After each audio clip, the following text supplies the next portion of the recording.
All right, welcome to the show. This is our second episode of the podcast. This will be the first episode of our Perspective series. I have my friend Andrea Scott on, and I'm excited to hear her story. She's got a lot to talk about, and I'll just kick it over to you, Andrea. Tell me about what you're doing. Hey, Drew. Thanks for having me. So I went back to school and didn't really know what I wanted to do. So I've always enjoyed helping people. I mean, to me, there's no greater feeling than after you've helped someone, it's just like your heart wants to explode. And so someone had told me about social work and how it was a very versatile degree. You could do a lot with it. And so that's what I pursued. And I did my undergrad in social work and ended up in an internship that wasn't very awesome and was very disappointing. And then during that time, got pregnant with my second child, and so I took some time off. And then, so I didn't work anywhere. I kind of just focused on my home life, and then decided to go back and get my master's. And so in doing that was a much better process. I didn't specialize in anything because, again, it was like I don't really know what I want to do, so I'm just going to go for general social work. And so I ended up at a place called Family Health Centers because they work with formerly homeless individuals through a housing program. And so they see a lot of substance abuse, mental health, veterans, domestic violence. So they had a lot of things that I could be exposed to. Okay. So I ended up taking that internship. And at first was kind of overwhelmed by it because I had 5 clients, and then there were other things that I had to do. Like I had to help with the newsletter, which I was like, they just make me do this because nobody else wants to. What is a newsletter for? So the newsletter goes out to the participants, and it lets them know about different things that are going on in the community in addition to like groups that are being offered through the agency. And then they also try and include some kind of like a clinical article, like something that would be relevant for them that would be helpful. So like they talk about like what makes a good tenant and helping them understand how to be successful in keeping their apartment and those kinds of things. Okay. And even stuff as far as like substance abuse or maybe depression, that kind of stuff. Okay. So at first I didn't, really enjoy my internship, and it was kind of stressful. But then through that process, I had to do a school project, and so I focused on group work because I've always been interested in more of the community and more at large kind of social work than individual like case management work. And so I ended up finishing my internship and stayed on as an intern. Nice. Just because I actually really ended up enjoying it. And so for my project, I studied groups and tried to get more group participation. And so in doing that, one of my coworkers had mentioned about doing like a women's group for just the women. And so I thought that was a great idea, and I had proposed that. And so we did it as like a one-time thing. We offered it for 1 month, like every Wednesday. And it really took off, and the ladies really seemed to enjoy it and were able to talk openly with one another. And during those conversations, I found out more about what their life was like before they entered our program and when they were living on the streets. And so a lot of them talked about how they just didn't have the resources that men do. So in Louisville, we have St. John Center, which is a day center for homeless men. And so they can go there and take a shower. They can find a case manager. They also have like legal aid will come there. The VA will come there and do outreach. So it's a great resource for them, and it's a safe space because a lot of times whenever you're in shelter, they keep you overnight, but then at like 7 a.m, you have to leave. Yeah. And then you can't check back in until later on that evening. Where is St. John's in Louisville? So St. John is located on East Muhammad at like the 700 block. Okay, so I deliver pizzas there. Oh, okay, yeah, I was sitting there, I was like, I feel like I know what she's talking about, but there is also Wayside Christian.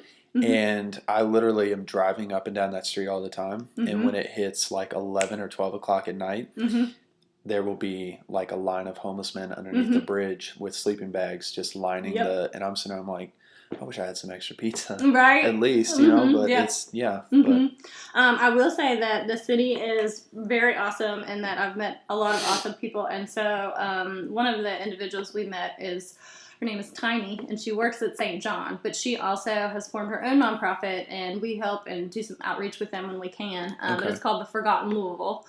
And so their concept is that for those who won't come in for services, they take services to them. And so they literally they start at the yellow lot and they'll hand out food and supplies, and then they'll actually go to like the various camps and viaducts where they know people are sleeping. They'll check in on people. So like right now with all the rain, people are getting flooded out of their tents. It's been very cold. You can't even drive down River Road right now. Right. So, and, people, that's a very common place for, homeless individuals to camp out is along the river there. So right now they're facing flooding and, losing possessions. And so we are fortunate that in Louisville there are a lot of resources, but it just so happened that I found that there was this gap in services for women. So the women didn't have that one place to be during the day. A lot of people ask about like, well, what about the Center for Women and Families? So that's a great program, but that is also a specific program for people who have experienced violence.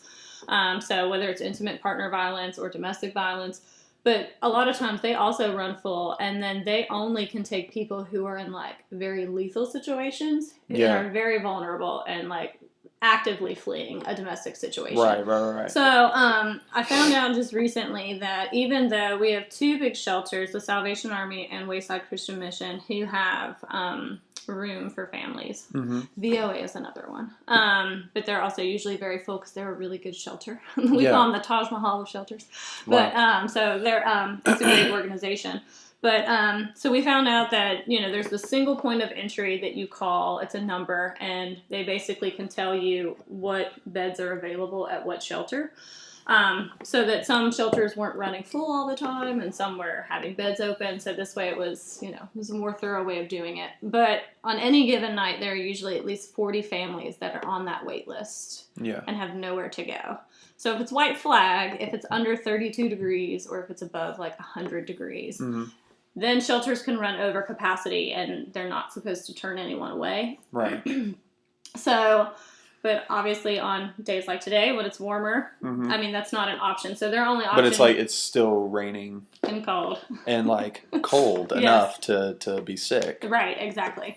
So we found that there was this gap in services. So I talked to my supervisor, and I was like, I'm really interested in like, kind of a passion project to start a day center for women. He was like, then you should talk to Maria, the lady who runs St. John. She's really nice. And so I was like, okay. So I made a phone call and asked if she would meet with me. And then in the meantime, I had talked to my friend Amy, who had recently been laid off from her job and was just really wanting to get back into some more fulfilling work. And so I asked her if she would be interested in, coming along with me and what I was going to do. And so she did. And we met with Maria, and she was very excited to hear that we wanted to open this day center, because they had often been asked, well, why don't you have something for the women? And, where are the women supposed to go? Right. So, we talked to Maria, and she was very encouraging and had encouraged us to go and talk to the coalition and meet with Mary Frances and talk to her some more. And so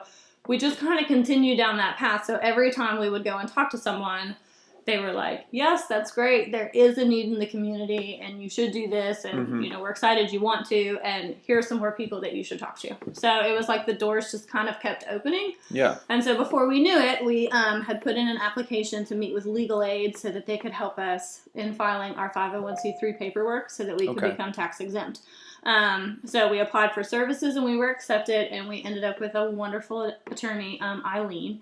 And she met with us, and it ended up being a longer process than we thought. Because it's a very big document. It's a lot of pieces. And so, like, in the meantime, we had to, we came up with our name, which was Uniting Partners for Women and Children. But we wanted to go by the acronym of UP for Women and Children, because we like the sense of upward mobility and you know, helping out people. And so, and everything kind of ends up with a acronym in the social service world. Exactly. So we liked UP. So we registered our name with the Kentucky Secretary of State, and then we had to come up with our articles of incorporation, which was basically how we wanted our organization to be governed, and our bylaws. And then we had to come up with a board of directors. And so that was an interesting piece. And is that a very political thing to get going? Like, is there I don't know, like there's obviously like a lot of steps and everything, but is there ever like resistance from certain people about good question. getting those things going? Like, well, we've already got this or something. Like, right. Well, I will say there were a few people that we encountered and just didn't understand the need. So there were some organizations who were like, oh, what about, like, for example, Louisville Rescue Mission? Yeah. They are open during the day from 7 to 3, and you can come in and do your laundry. And you can take a shower. You can even store some of your belongings there. But the issue for women is that they do offer a women-only time slot, but I believe it's once a week for 2 hours. So my understanding with the women I worked with is, and there is a large percentage, and I wish I had that number with me, but like almost 90% of women have experienced some trauma at some point in their life that are homeless. And so these women have a lot of trauma, and they don't necessarily always feel safe, especially if they're outnumbered by men. And so even though they look to men for protection on the streets, they're often manipulated, and, you know, there's a lot of power that comes with that. And so they like need men to protect them from other men. Yes. Like, and who do you trust? But sometimes they need protected from the men that are supposed to be protecting them. Exactly. So yes, it's a very tricky situation. So with us, we realized that there needed to be a space that was specifically designated just for women. Yeah. So for some people it was getting them to understand, and that was more so, I would say, with like more just people that we would talk to about what we were doing, any kind of organization that we met with. And at some point, like, we started to meet with departments in Metro, like the Office of Community Service and Resiliency.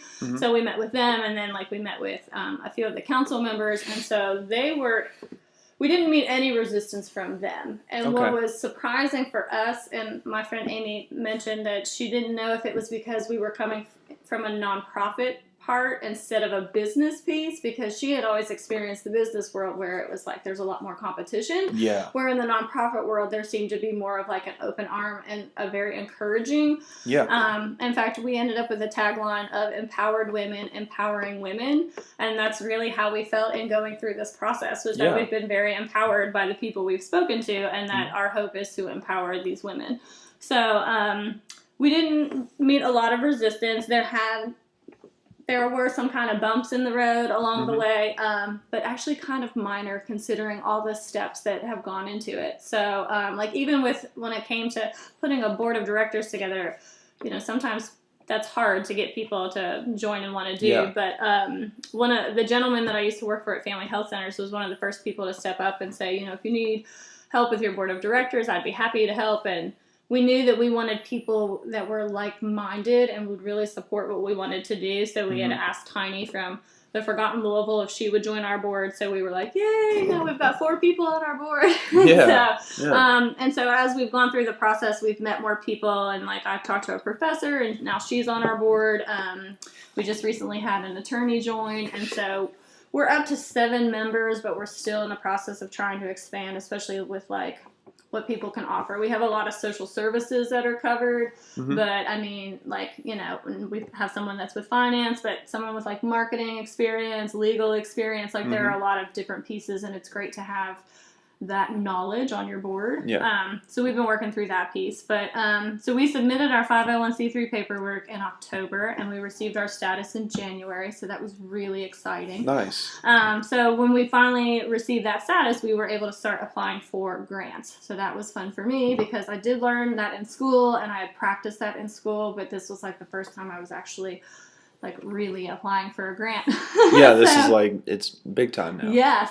So we said it got next level when we got our status for us. Like, percentage of the way as far as like getting this whole thing going, what percentage are you as far as like now we're operating? So we're probably at about 75% of the way there. Okay. So it was a lot of effort and back work, because we probably it's been almost a year that we started on this project. Been a year in the making. Just by like talking to different agencies, and then just the different steps that we've had to go through. And so one of the biggest things for us was trying to find someone that would partner with us and provide a space for us so that we could offer services. So we thought, if we're trying to use the space Monday through Friday, let's start with the churches, because maybe the churches aren't using their space during the day, during the week, and that we could, that would be helpful. So we contacted several churches, and because we wanted to be able to offer simple things, like for us, a shower and laundry, that became a little tricky when talking to churches, because not all churches offer that. A lot of churches are older. They don't have the plumbing to handle even putting that in. Did you talk to Southeast? No, we did not, because they're kind of further out on the east end, right? But they have a Southwest campus. Okay. So, they have several campuses. They have an Indiana campus. Southwest, I think, would be the closest towards maybe like the Shively area. Okay. Mm-hmm. But it's still, in my mind, probably not close enough. Right. My friend Jason and I are actually, Jason Reynolds is working on getting a church built up in the West End. Mm-hmm. But what I was saying about that is that Southeast usually, like, whenever they build a church, they make sure it has everything. Oh, that's great.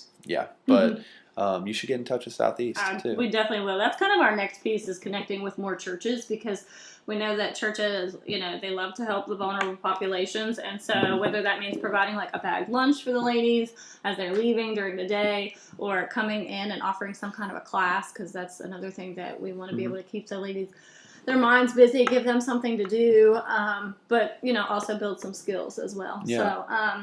So we finally found a church that was also kind of like downtown, because that's where everything else is, and most of the women don't have transportation, so they're walking. So we figured downtown would be a great place for success. So we found a church, Christ Church Cathedral. They are located on South 2nd Street, and they are actually right across from the new Omni Hotel. Oh, wow. Okay, cool. So they actually had helped St. John get started in that same building. So they kind of have like an office space that is next door to the church.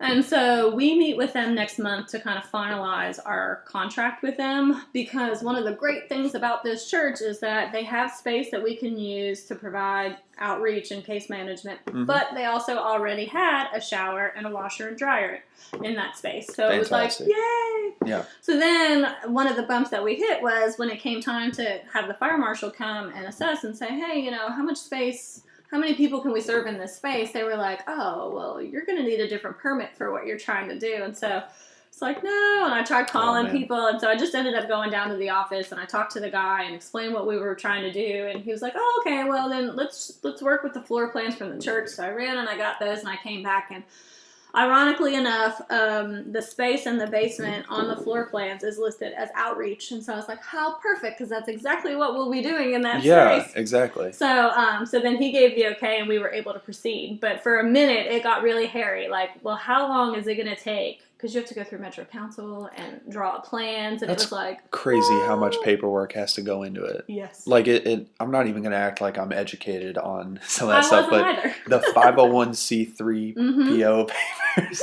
Yeah. It sounded like you were saying something from Star Wars, and I'm like, what in the world? Like, people just want to help people, and we gotta. Yes, it is a big process, and of course there is a lot of red tape that comes with that. And so, for us, it was really just utilizing the resources and the people that were out there and wanting to help us, which was great. And yes, I have my master's in social work, but it's not like they teach you how to start and open a nonprofit. So, there is the Center for Nonprofit Excellence that is in Louisville, and that is a resource for nonprofits, and they do have like kind of a startup and kind of list like a timeline and how all that should work. Yeah. But it is, until you're actually like in it and you just learn it and you do it. It's been a very empowering experience. Yeah. So once we're able to finalize our contract, another important piece for us is figuring out liability insurance and how much that's going to cost for us.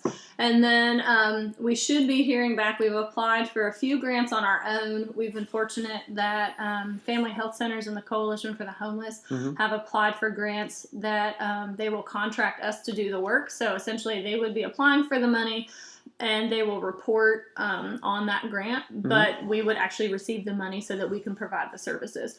Okay, so cool. We've been fortunate that we've had 2 other organizations kind of apply on our behalf. Yeah. So we're hoping that in summer, we'll be able to actually have open doors and, start servicing and helping some women. Okay. In the meantime, we have had, just through the different outreach people that we talk to that have kind of referred and that we've been able to help in some regards. So like right now I have a few different ladies that I'm working with, and I kind of, talk to them and see what resources they need and, what agencies can help them and at what capacity can we help them and that kind of thing. So. Okay, cool. Well, that's, I'm also wondering with, you said you got 7 people on your board right now. Mm-hmm. You're 75% of the way there. When you start operating, you want to operate in the summer. Mm-hmm. As far as employment or people working with the project, do you already have a roster of people that are going to be providing the services? Because you said you're already like getting the grants and stuff so that you guys can essentially regulate where that money goes and the resources go, but do you have the people power? Right. So right now it's Amy and myself.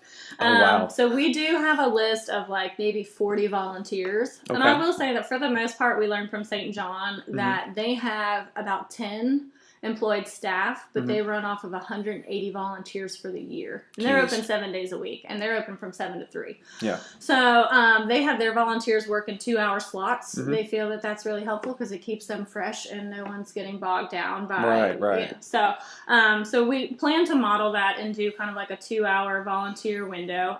We have started to build some of our volunteer base, but that's something that we need to expand more. There also is a program called Ignite Louisville that they do, and so we submitted a proposal for that. And so the plan would be that they have different experienced individuals from different sectors, and they come together as a team and they work with a nonprofit or an organization to help them in whatever capacity. And so we had requested someone that could help us establish like a low budget fundraiser that we could generate year after year, and that they could help us in obtaining and training and managing volunteers, because we know that's going to be a huge piece. Cool. So we're starting out 5 days a week, but we're only starting out from 9 to 1. Okay. So it'll be a short window, but Monday through Friday from 9 to 1 between Amy and myself, and then a list of volunteers will be able to offer services. Cool. I'll potentially be triaging people and providing as much case management as I can, but our plan is to try and bring on a case manager and potentially a peer support specialist. Okay. I don't know if you're familiar with them. I worked with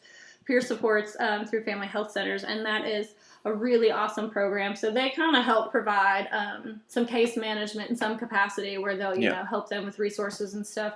But as a peer, they have also experienced homelessness, and so they kind of serve...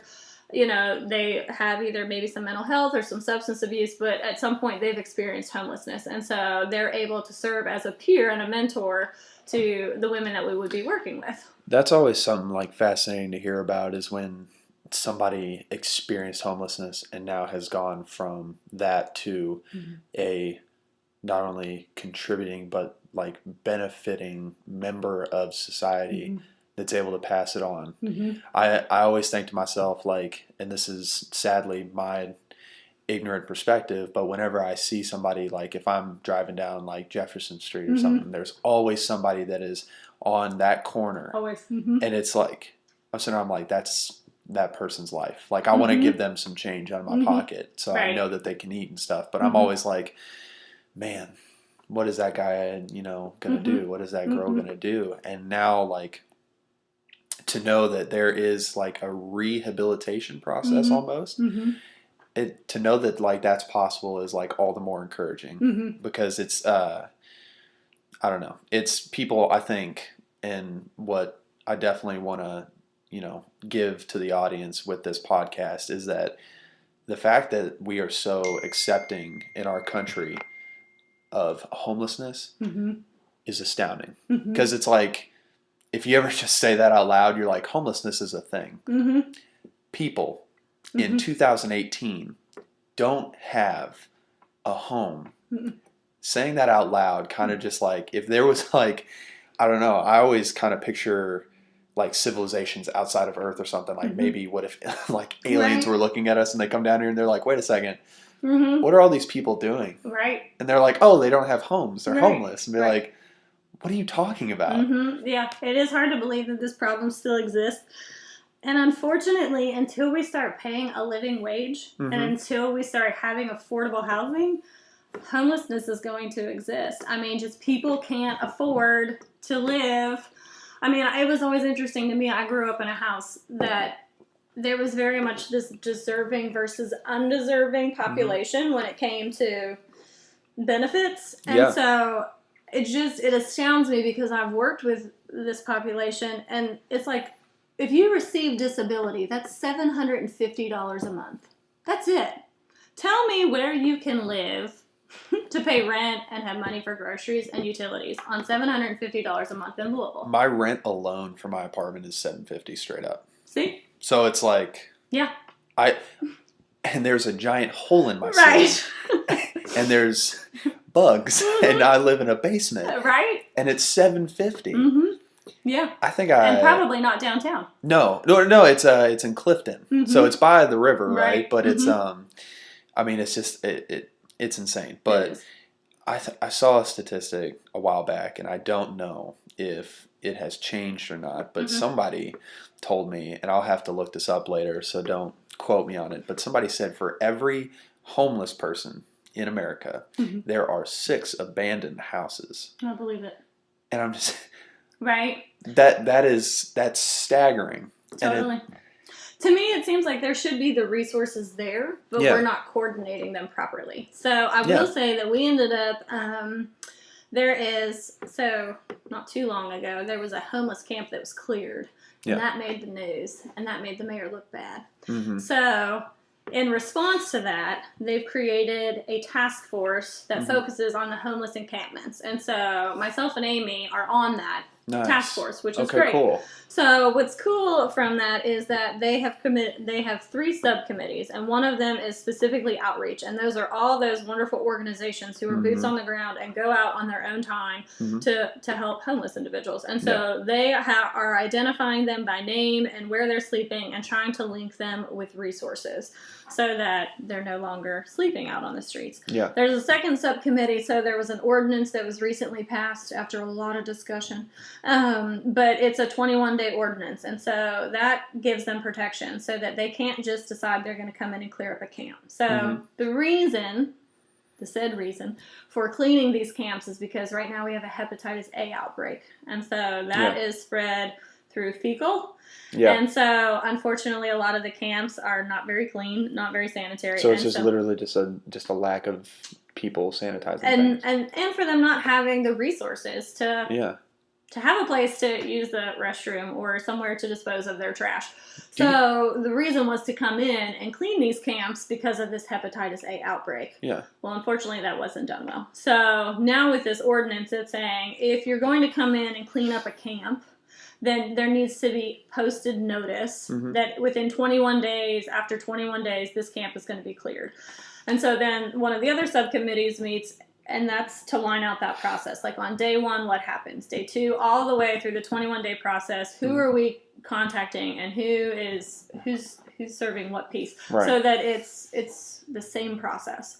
I am on the third subcommittee, which is more of the best practice long-term solutions. And so we're looking at, so how are we going to eradicate homelessness in Louisville? And so we have talked about how we know we need more affordable housing, but also in that, having tough conversations. So like for me right now, I've talked with the coalition, and now I'm trying to contact hotels. Yeah. Because certainly with all the hotels that we have in Louisville, there are some that have empty rooms. It is unbelievable how, so the Galt House downtown, like it's a fancy hotel.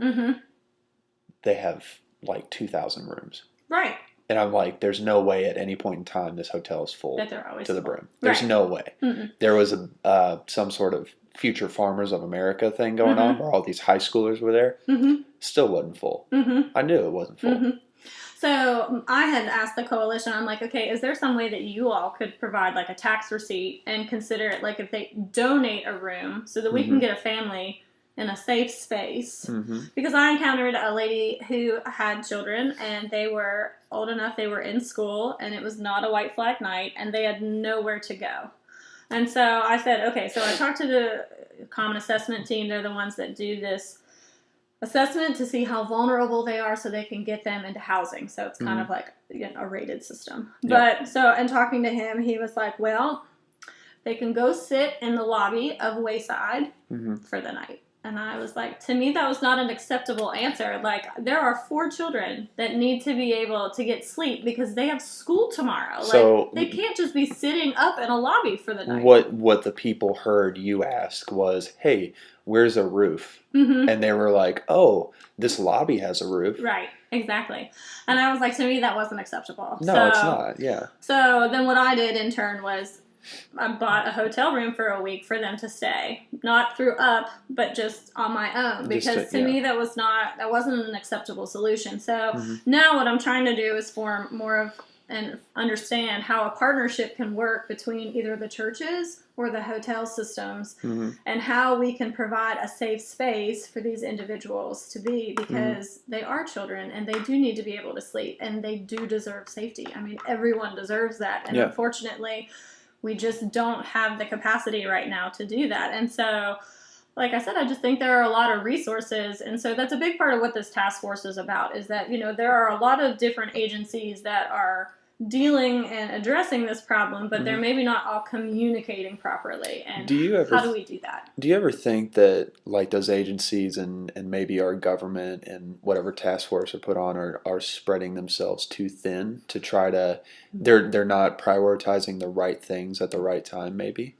It's possible. I mean, I know that I will say that there are some agencies, I should say some agencies that I know of that just, I don't understand their practices. Yeah. So for example, like I recently learned there's a agency that they have a recovery program, which is great. But if you're entering the recovery program, you're not allowed to bring your children, because they say that deters from, that distracts them and they can't focus on their recovery. How can children be a distraction? I feel like that's motivation. I know. It's like, that's motivation also. It's like you have a family. Let's get it together. Totally. So it should be motivating. And the other piece for me is that's not sustainable, because when they leave that program, they're going to be with their children and they're not learning how to be sober and parent at the same time. Right. So to me, that doesn't seem sustainable, and it just doesn't seem like best practice. Yeah. And so I've kind of been posing the question, like, there seems to be these agencies and I'm not understanding, the way they practice, and why isn't this being brought to light? Yeah. But they are a huge resource in the community for the homeless individuals and operate large shelter. And so it's like, if that piece crumbles, then we have even more individuals who are out. There's not a ghost in my house, by the way. That's just the door. For anybody else that hears that violent wind blowing, it's literally the door in my room. Thought I'd just address that real quick, because it sounds like Casper's booing you right now or something. But. So, I mean, I think that there is that piece.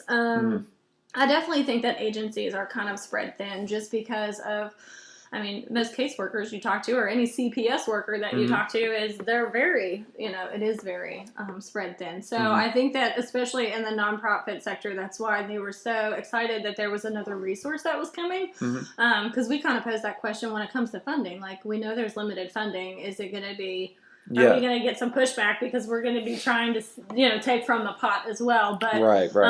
I mean, unfortunately, that's just the reality of the nonprofit world, is that funding is always on the decline, or that's always a kind of spotty issue. You may get funding this year, but you may not next year.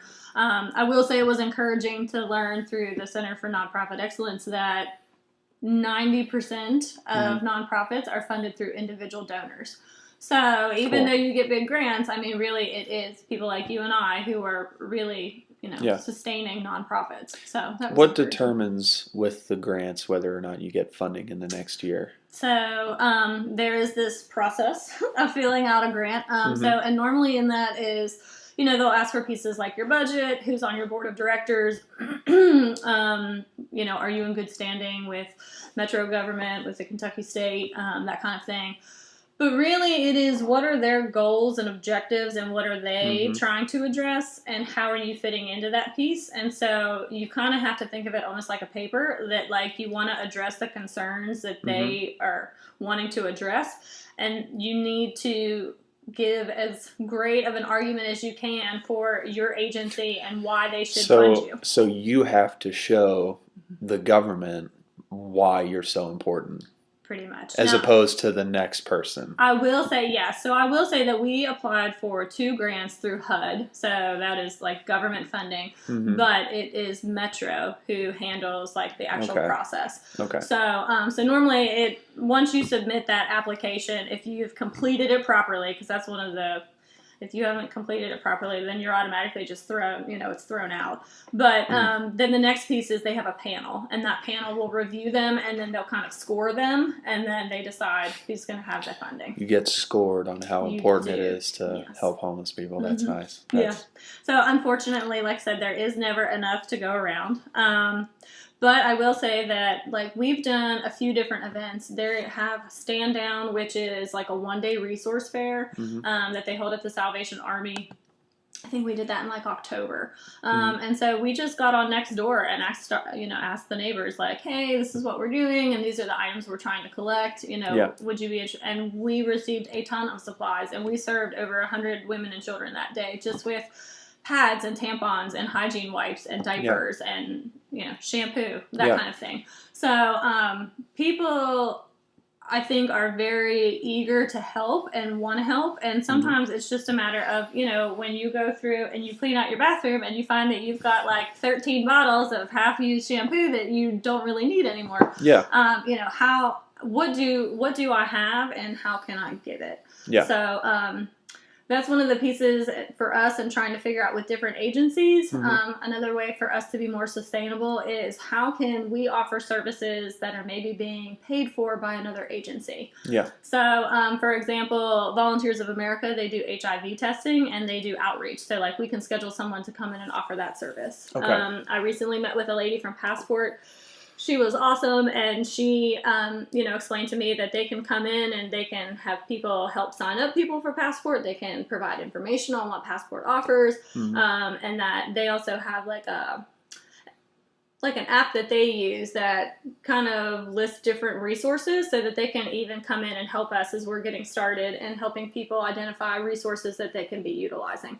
So for us, that's a big piece of what we want to do. So, case management is a big piece of it, but we also want to be offering like life skills and support groups because for these women, a lot of times just knowing that you're not in this alone, that there are other women who are going through the same thing can be very empowering. And so just being able to build community and support, because unfortunately most people who end up homeless have exhausted all of their supports trying to prevent their homelessness. And so once they're homeless, it's like they literally have nothing. And so as you and I know, like, family support is huge and can really make a difference from, having a roof over your head or food in your stomach. So for some people, unfortunately, they just don't have that resource. And so we're hoping to just, be a safe space and to provide some of even the most basic needs and then help them access the resources that they need so they can be self-sufficient.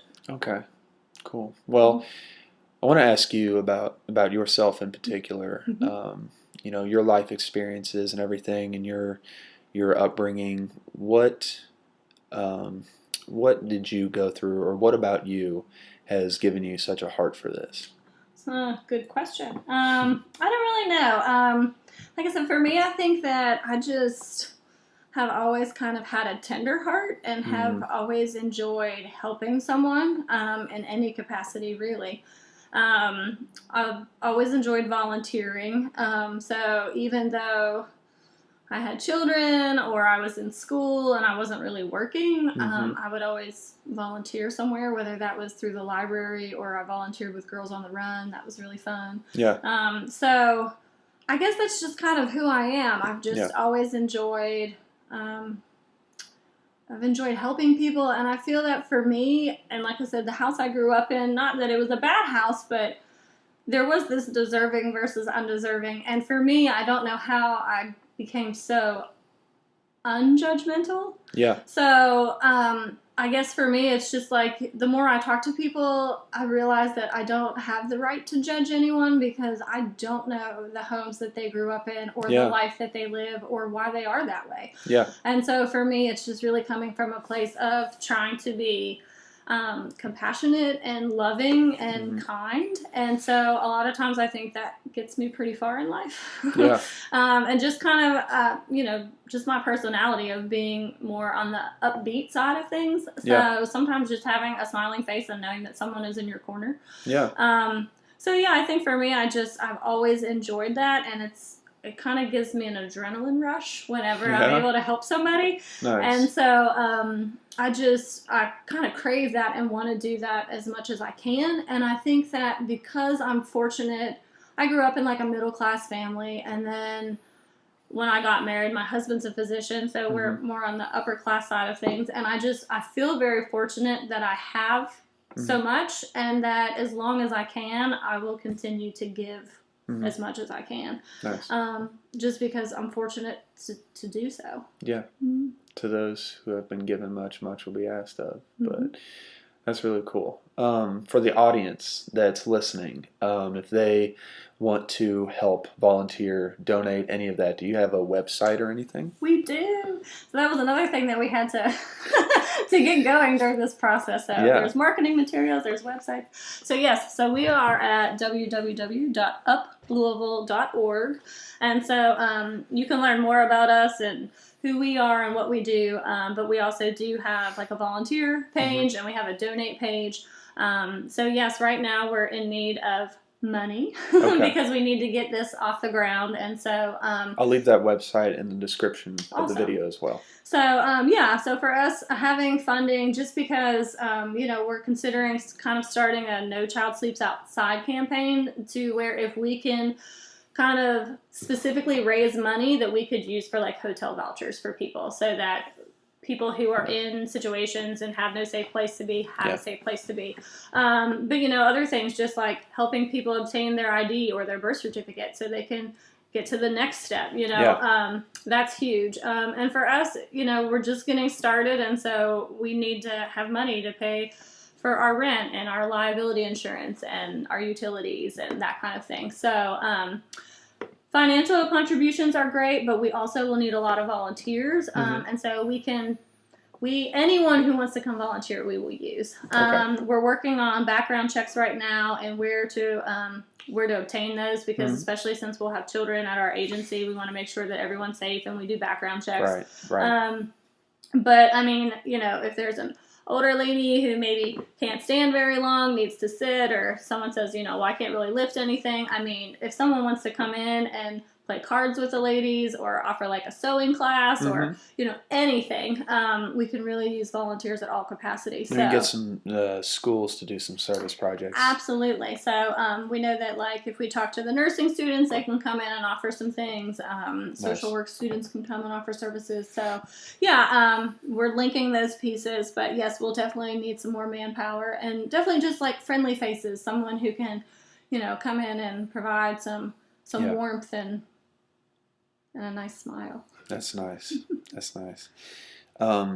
Is there anything for the audience that I guess you would want to spread awareness for in particular about this that most people might not know? So like, for instance, I told you that statistic earlier about for every homeless person, there's 6 empty houses. Usually what we just hear is there's a lot of homeless people or something like that. Or children are sleeping outside, which, by the way, is just an unnatural thing to really hear. But is there anything as like someone in your profession that just as a statistic or something that you've learned that just blows you away every time you hear it that you would want the audience to know about? I'm trying to remember the statistic because I learned that at least half of the people who are sleeping in shelter work. So I think there's this big misconception that, they're just... That everyone's just kind of wandering. Right. They're just wandering around. But a majority of them work. And that there are great props to the Salvation Army, because they are one of the only shelters that I know of that will allow people who work third shift So that's sometimes a big barrier for people is that, they work night shift. Where can they go and sleep during the day? So Salvation Army is one of those places that will allow people who work third shift, they'll coordinate with you to figure out what your work schedule is and let you come in and sleep during the day. But I was surprised to learn that at least half, and I feel that it's even more, and that they're working, but they still just aren't able to provide enough, for a home. So I would encourage people to support the Affordable Housing Trust because we really do need more affordable housing in Louisville. Unfortunately, Louisville did pass to increase the minimum wage, but then the state came back and said, well, you can't do that. So, as a city, we have tried to make strides on the living wage, but unfortunately there was a barrier there. But I think that just to have more of an understanding that with this population, it's usually for women, they're fleeing some kind of domestic situation, or that they're leaving because the home that they were in was not a safe space for them. That's a lot of times for women. And just that with this population, there is a lot of mental health, a lot of substance abuse. And I know it's easy for us to judge people for, being addicted. Right. But I also don't understand how someone sleeps on the streets day after day without using, because to me that's a struggle that I can't imagine. It's not a situation that nobody enters into willingly. Exactly. And judging somebody for that can really it only goes so far, because I know, like, I have a handful of friends that I personally know that do use heroin, and I don't pass judgment on them because I know their background and their life situations, and it can vary from one thing to another. But to honestly, like, the heroin outbreak in Kentucky is massive, and it is, just like all over the country, it's a mental health issue. I made a video the other day, and I was talking about guns because of the Parkland shooting in Florida. Everyone is trying to talk about, how we regulate guns, or how do we, with the gun laws or the drug laws or heroin. I'm sitting there, I'm like, listen, we keep blaming things on these inanimate objects. Like, if I had a bag of cocaine and I put it on this table, not in 100 million years is that cocaine going to get up and jump into my nose. Right. To be right. To be blatantly clear. Same thing for heroin. Same thing for a gun. If I put this gun on the table, it's not going to, if I surround myself with guns all over this room, I'm not at any point ever going to just grab one if I'm a mentally sane human being and use it violently. Right.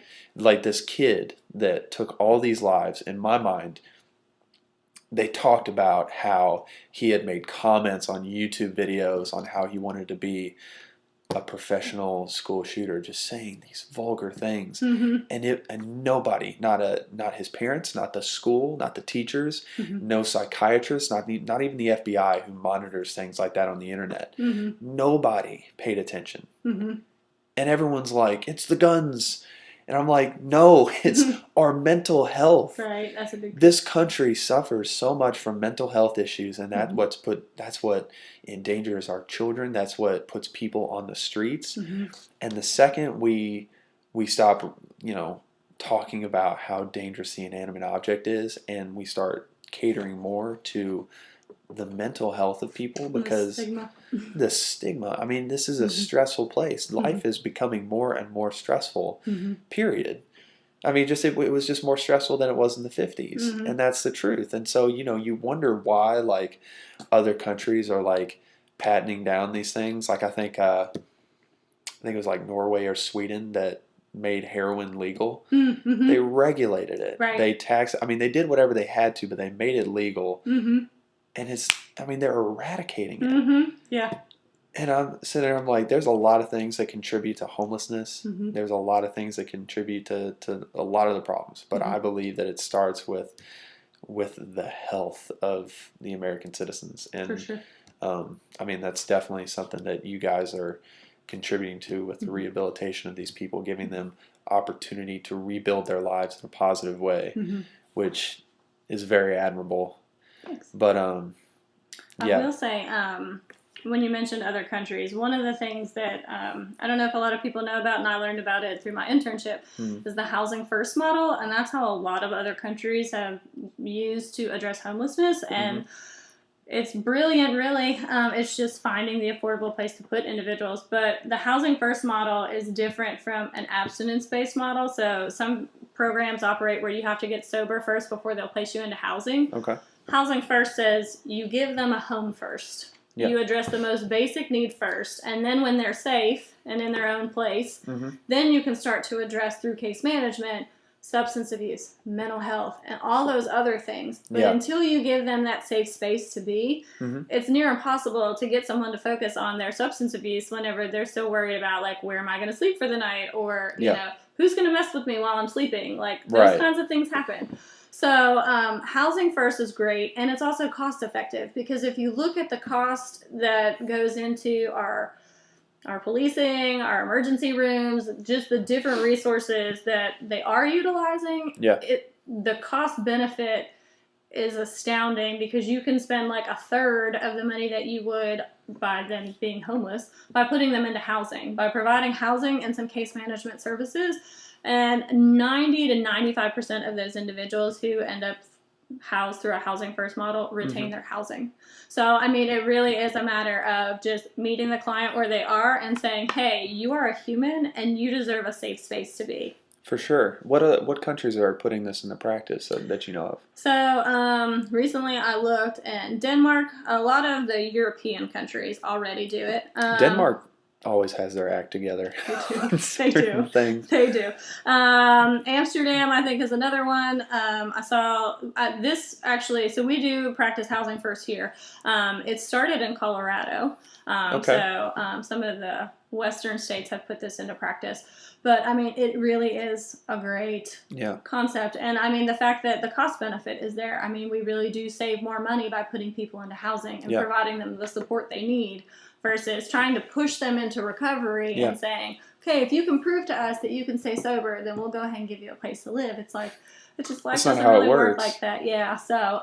It's like people need shelter to survive. They don't need drugs to survive. Basic needs. It's let's make sure you live, and then let's take the stress off of that first. Yeah. And then, you know, maybe if we get rid of some of that stress, maybe that'll help with the mental health, and that might help with the substance abuse. So, I mean, that I would encourage people that, you know, to definitely learn about that housing first, and at the very least to support it, because it really is effective. It's like, you know, we focus on helping people survive, and then we teach them how to thrive. Totally. That'd be a good catchphrase for the housing first thing. Good thing we got that down. Oh yeah, for sure. But wow, that's all. This information is very fascinating, and I hope that, you know, anyone who hears this podcast is able to support you in any way possible. Is there anything else that, you know, you want to get out there, or? No, I mean, we're excited.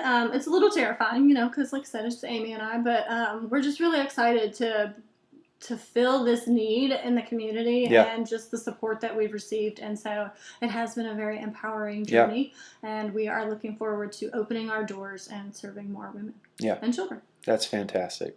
Cool. Well, I'm going to say a couple things real quick for the audience. If you guys want to support in any way, if you want to volunteer your time or donate, I'm going to leave in Andrea's website in the description. I encourage everyone to, you know, give some of their time or effort towards this cause. It's a huge need that needs to be filled, and there's a lot of potential with it. I'm very excited to see the turnout. Also, again, like last episode, I'm going to bribe everybody for the first 100 individuals to share this podcast and this video on Facebook. I'm going to have a $25 Starbucks gift card for those people. Yeah, I'm bribing them. So. No, that's good. Incentives. We like to call that incentives. Incentives, right? Incentives. This is an incentive. But besides that, thank you guys again for listening. Andrea, thank you so much for being on the show. For having me. I look forward to seeing what happens in the future for you guys, and I'll definitely want to have you on again, maybe this time next year, when we talk about everything that's been going on. Yeah, that'd be great. But all right, well, we're just gonna end it right there. Signing off. Thank you guys for listening.